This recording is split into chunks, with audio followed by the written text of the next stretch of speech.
Well, hello everyone. Welcome back to the Ange Endeavor. Ange here. I hope you're all doing well out there. I know I'm doing pretty good. Today is going to be a really fun vlog. As you can tell by the title, it says Elvis in Seattle. Now, for many of you who do not really know much about Elvis or, his movies or anything like that, you might be asking, as I've asked myself, what's Elvis Presley got to do with Seattle? Well, for your information, Elvis Presley has been to Seattle twice, as far as I know. The first time he was here in September of 1957 for a concert.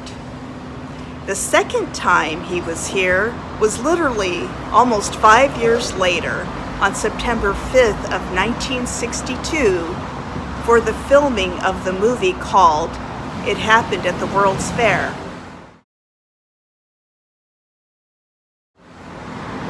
Now, I'm going to take you on the historical excursion of It Happened at the World's Fair with Elvis Presley.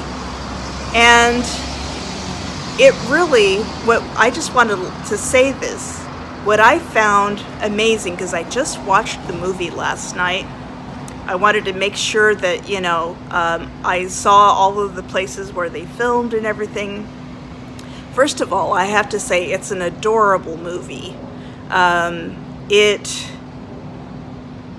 is so historically significant. It's amazing because it takes place during, the backdrop of it is during the time of the World's Fair in 1962.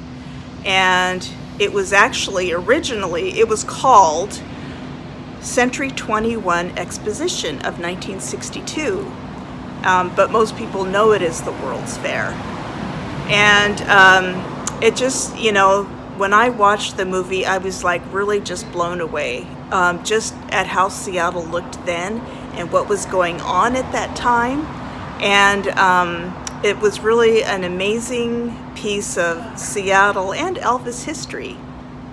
So, our first stop is going to be at the New Washington Hotel. Let's get going. Well, here we are at the New Washington Hotel, or what was called the New Washington Hotel at the time that Elvis was in Seattle. It's now called the Josephinum Hotel. This beautiful hotel was built in 1910, and this is where Elvis stayed during the filming of It Happened at the World's Fair. I had a chance to talk with someone who said that Elvis actually stayed on the 14th floor, which is their highest floor. And she said that there wasn't a room number or a hotel number on there anymore, but they call it the Elvis Suite. And she said it's actually on the north side, which is on that side facing the Space Needle, which is kind of over that way. So the person I talked to told me what she knew of stories about Elvis is that she said that there were always teenagers hanging around out here and people trying to get into the hotel. And she said that she had heard that when Elvis left, everybody was really happy about that. Not because he left, but because they had to deal with people trying to get in all the time. So now, this Josephinum Hotel is actually no longer a hotel, but it is operated by the Catholic Housing Services, and it provides housing to people who are a vulnerable population. Usually they're people who have dealt with trauma, housing insecurities, co-occurring mental health issues, and chemical dependency. It also provides services that promote health and well-being, which is really quite lovely. It's nice to know that this beautiful historical hotel has been turned into something that is helping people. Now, let's go and take a closer look. The person I spoke with said that he was on the 14th floor of the building, and it was a suite, and they call it the Elvis suite, and it was facing the north, so it looks like either it was, maybe would have been right up there. And she said that back then, before all of the, buildings that were put up, that he would have had a really good view of the Space Needle. So I don't know if it's right there or if there's more to the other side or what. So, but imagine Elvis looking out those windows over and looking at the Space Needle. Pretty amazing. Here's another angle, the other angle of the Josephinum, and so it's hard to tell. Would he have been up top one of these or on the other side? I know she said it was a north-facing suite. I mean, who knows, right? But in any case, at least we got to see another side of it. The person I talked to said that there are some beautiful carvings on the building, and I think that they're supposed to be like some of the saints. So I think this is one of the saints, but I don't know what all the saints are. Since I'm not really very religious, but these are absolutely beautiful, beautiful carvings, and look at all that beautiful architecture and the detail. I mean, they really, really knew how to construct buildings back in 1910. And here is the front of it.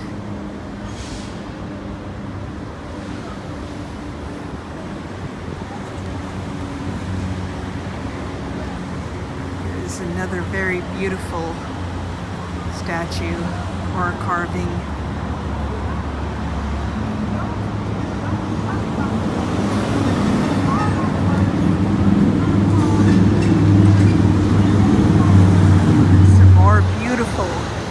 Details on this building.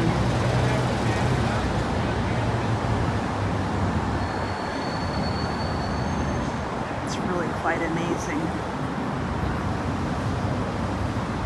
Wow.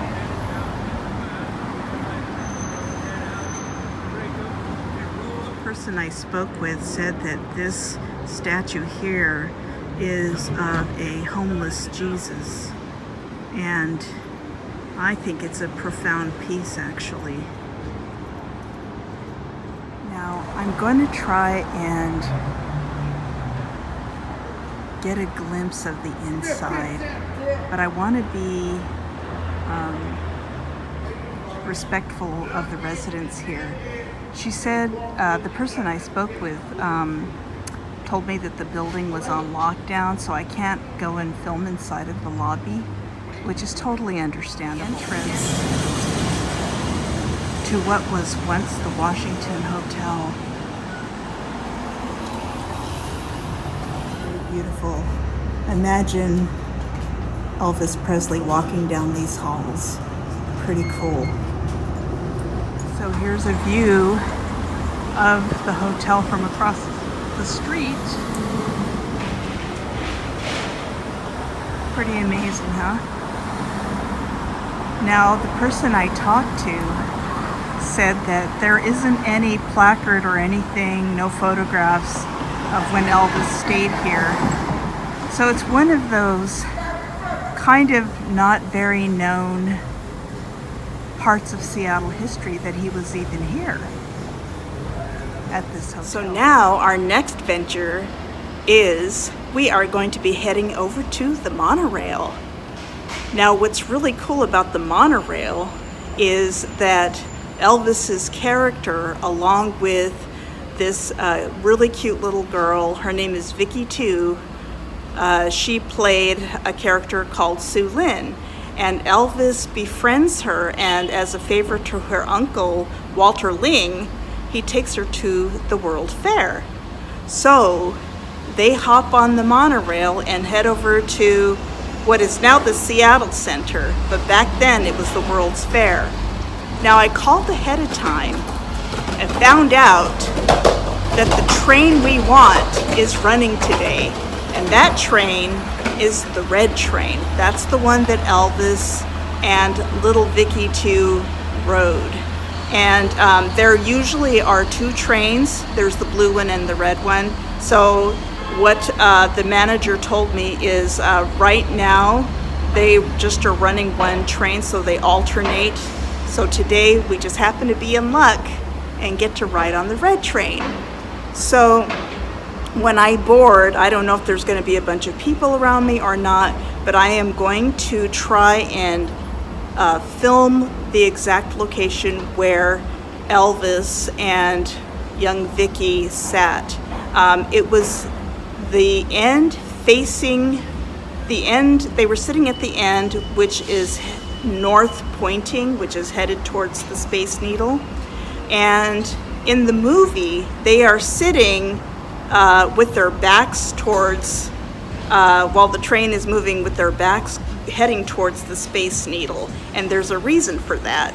Elvis in the movie had a propensity to like to look at young pretty ladies, so what he did was he sat in the seat that was moving backwards, and because he wanted to have a view of this, you know, pretty young lady there.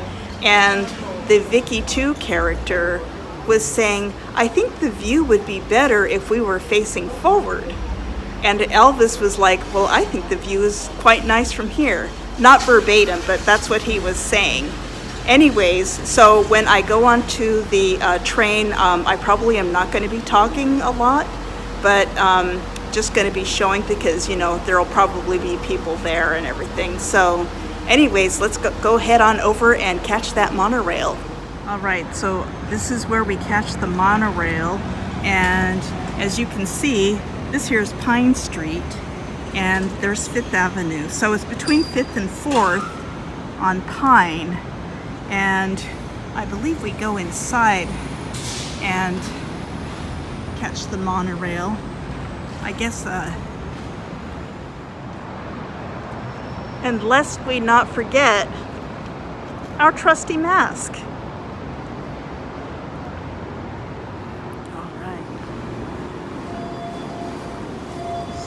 Inside of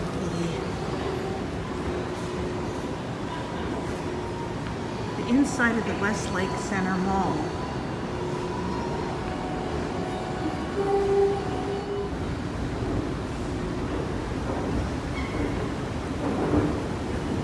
Here we go.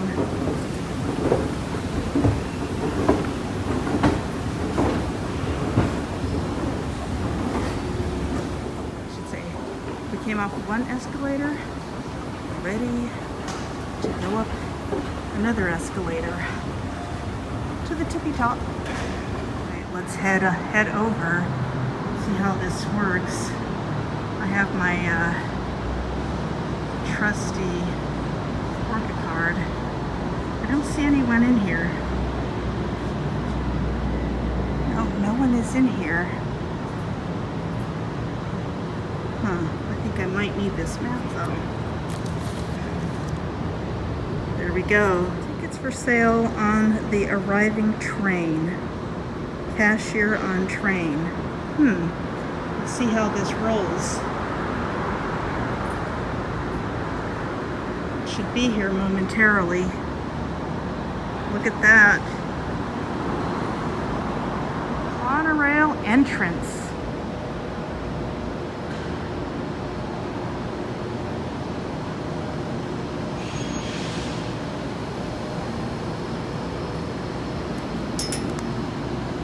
There's the monorail.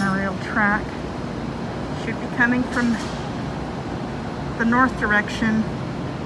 Here it comes.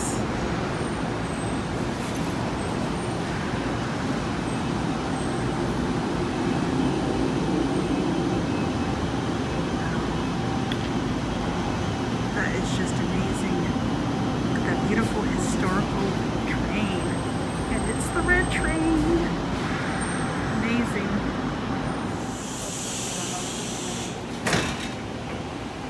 Hello. I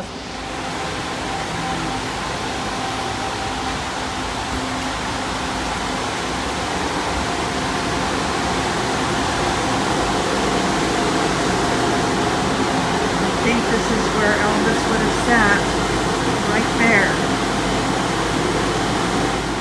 Elvis would have sat there, and the Vicky Tiu character would have sat there.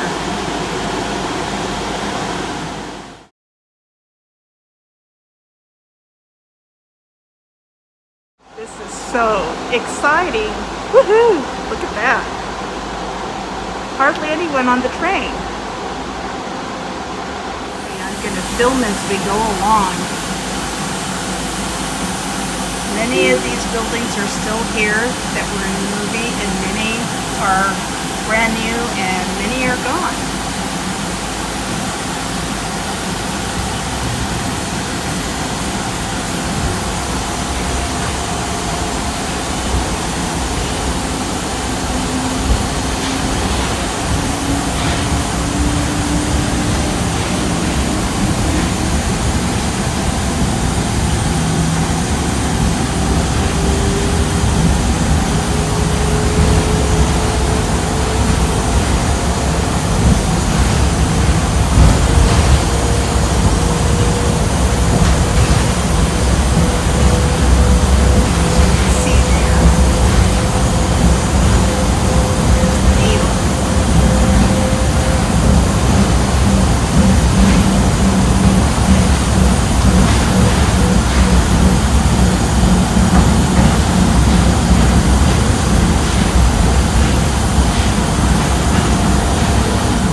This guy.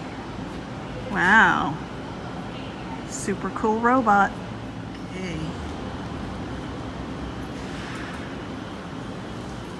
Where do we go? Where do we go? So many places. I think we'll go down this way.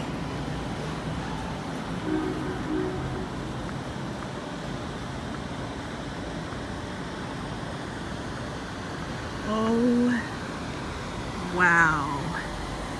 And you want to know why, oh wow? Look at that. Wow. There it is. The Space Needle. How amazing. You know, I have lived here for a long time, and it's been a very long time since I've come down to the Seattle Center. Just for your information, at some point in the future, we will be taking a ride up this beautiful structure. Now you see this structure right here? So this was in a scene with Elvis and a very young Kurt Russell. Now, what was going on in this scene was Elvis Presley paid the young kid a quarter to kick him in the shin. And the reason he wanted him to do that was because he wanted an excuse to go to see this nurse that he had a crush on And he had already gone to see her with the young Vicky Tiu character, Su Lin, who had gotten a stomach ache because she had eaten too much food. And so initially when he took her in to see the doctor here on the premises at the fair here, he was trying to hit on her and she pushed him away. And she was kind of put off by him, but he wanted to see her again. So what was the only way he could do that? He hired some kid, gave him a quarter, and asked him to kick him in the shin really hard. So that's how he was able to go and see the nurse.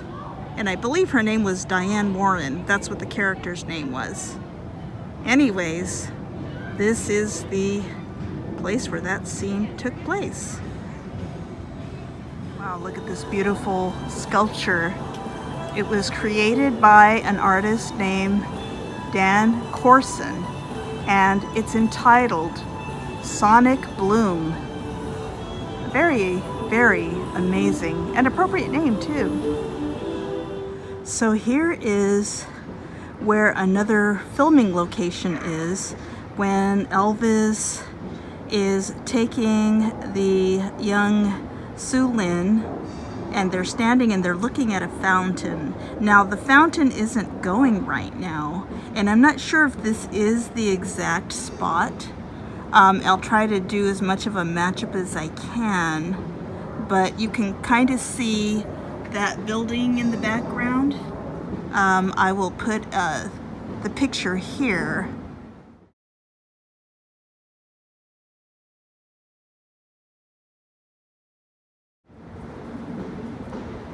So I think that this is where this is. Now you can't get in here unless you go through and pay 30 some odd dollars to get into the Science Center, because this is what that is a part of. Here is another view of the beautiful iconic sculpture for the Seattle Center. And this is the part of the Science Center now. And here's some more of those fountains in there. And of course, there isn't any water running right now for obvious reasons. Now, I wanted to give you a little bit of a history about the architecture here. The Science Center and basically just the entire fair. So the Century 21 Exposition, or Seattle World's Fair of 1962, it ran from April 21st, 1962 to October 21st, 1962. When Elvis made the movie, he was here from September 5th through the 15th of 1962. And then the movie itself was released April 3rd, 1963. So nearly 10 million people attended the World's Fair, which is astonishing. There were other famous people who visited the fair, including astronaut John Glenn, John Wayne, Walt Disney, Vice President Lyndon B. Johnson, Robert Kennedy, and Richard Nixon, just to name a few. Paul Thiry was the fair's chief architect. He also designed the Coliseum building, which is where we're going to go next. And one of the other architects of the fair was Seattle-born Minoru Yamasaki, who later designed the New York World Trade Centers.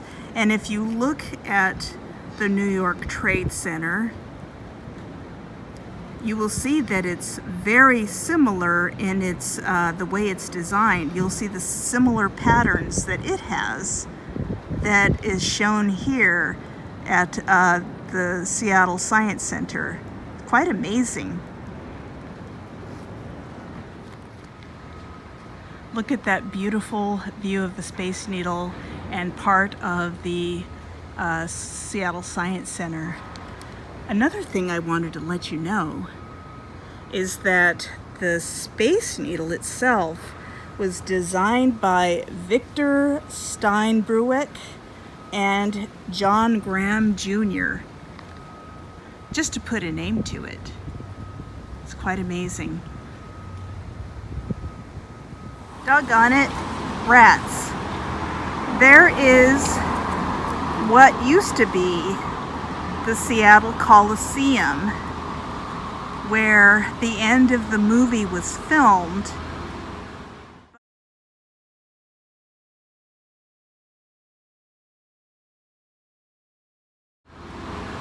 But as you can see, it's under construction, and we can't get in there to see anything.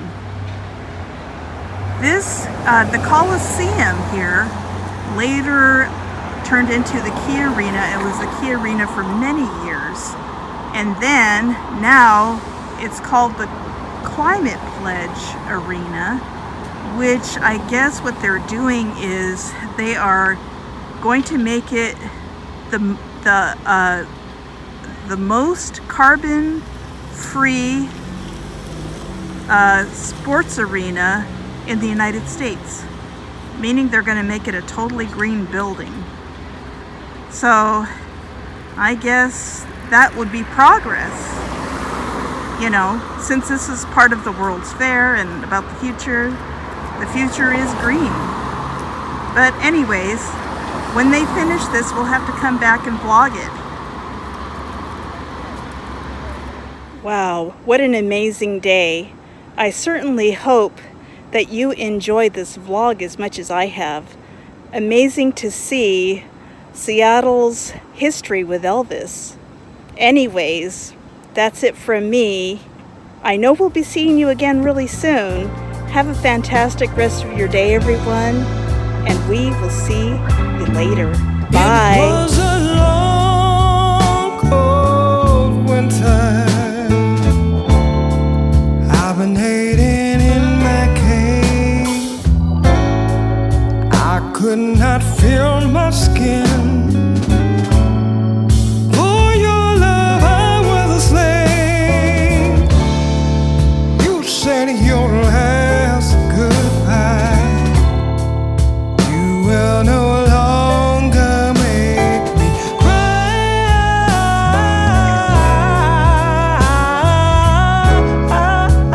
baby. It was a long, cold winter. How could I find a cure for chilly